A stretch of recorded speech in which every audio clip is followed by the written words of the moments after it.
ஒரு மாநிலத்தின் பொருளாதார வளர்ச்சிக்கு விமான நிலையங்களின் பங்கு குறிப்பிடத்தக்கது என்பதை நன்கு உணர்ந்த இந்த அரசு சென்னை, கோவை, மதுரை, திருச்சி மற்றும் தூத்துக்குடி விமான நிலையங்களின் விரிவாக்கத்திற்கு உரிய நிலங்களை கையகப்படுத்தி 2938 கோடி ரூபாய் மதிப்புள்ள நிலத்தை இந்திய விமான நிலைய ஆணையத்திற்கு வழங்கியுள்ளது.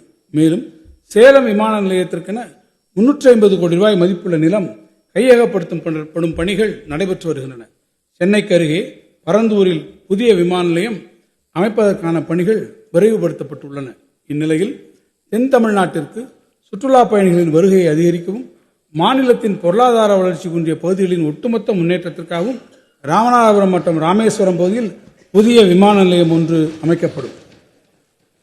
சங்ககாலம் தொட்டு தமிழரின் கப்பல் கட்டும் வரலாறு நீண்ட நெடிய மரபை கொண்டது.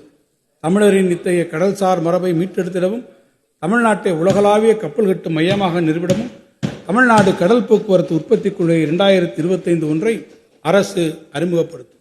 கப்பல் மற்றும் படகு வடிவமைப்பு மற்றும் கப்பல் சட்டகம், கட்டுருவாக்கம், ஷிப் ஹல் ஃபேப்ரிகேஷன் மற்றும் கப்பல் இயந்திர உற்பத்தி, ஷிப் என்ஜின் மற்றும் புத்தாக்கத்தை ஊக்குவிக்கும் நோக்கங்களை கொண்டு இப்புதிய கொள்கை அமைந்திடும்.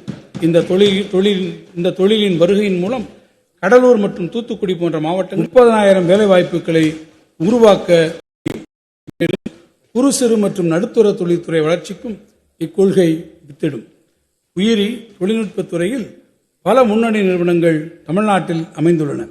உயிரி தொழில்நுட்ப சூழல் அமைப்பை ஊக்குவிப்பதற்காகவும் உயிரியல் மருந்து, பயோசிமிலஸ் மற்றும் நோய் தீர்வியல், தெரபியூட்டிக்ஸ் போன்ற வளர்ந்து வரும் துறைகளில் தமிழ்நாட்டை முன்னிலைப்படுத்தவும் அதிநவீன உயிர் அறிவியல் பூங்கா ஒன்று சென்னைக்கு அருகில் உருவாக்கப்படும்.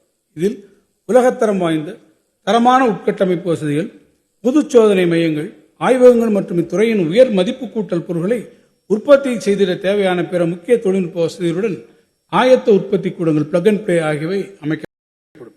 இந்த வரவு செலவு திட்ட மதிப்பீடுகளில் தொழில் முதலீட்டு ஊக்குவிப்பு மற்றும் வர்த்தகத்துறைக்கு 3,915 கோடி ரூபாய் ஒதுக்கீடு செய்யப்பட்டுள்ளது.